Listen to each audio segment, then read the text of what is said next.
Крымско-Татарском музее прошел вечер памяти борт-инженера, основателя инициативной группы крымско-татарских авиаторов «Ватан канатлары», ветерана национального движения Нури Бейтулаева.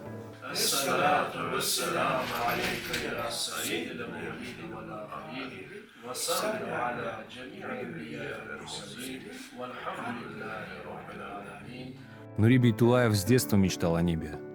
Еще в школе занимался авиамоделированием.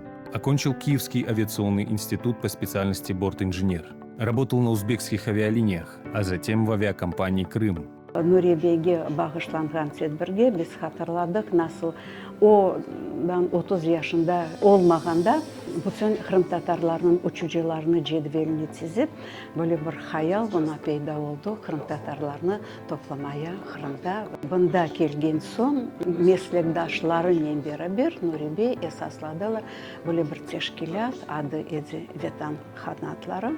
Ташкенттен башлап барабар чалыштық военное училище и был бортмехаником на вертолете Ми-8. И он хотел в гражданскую авиацию. Учился в Киевском институте. По его инициативе была организована Ватан канатлары организация, потому что уже назревал вопрос о переезде. И, конечно, мы старались, чтобы сохранить потенциал наших гражданских специалистов. Всех. До 2012 года Нури Бейтулаев был ведущим специалистом отдела транспорта в правительстве Крыма.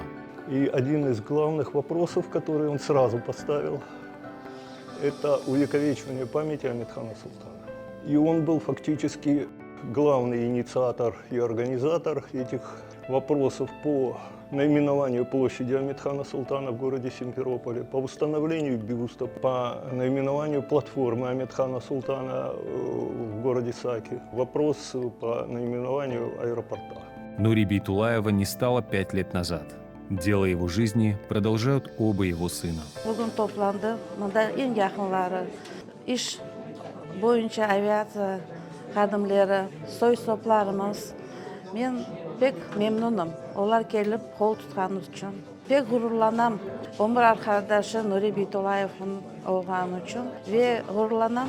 Ozun Xorantan'dan men ister edim onların karbabasını yolunu ketkenlerini,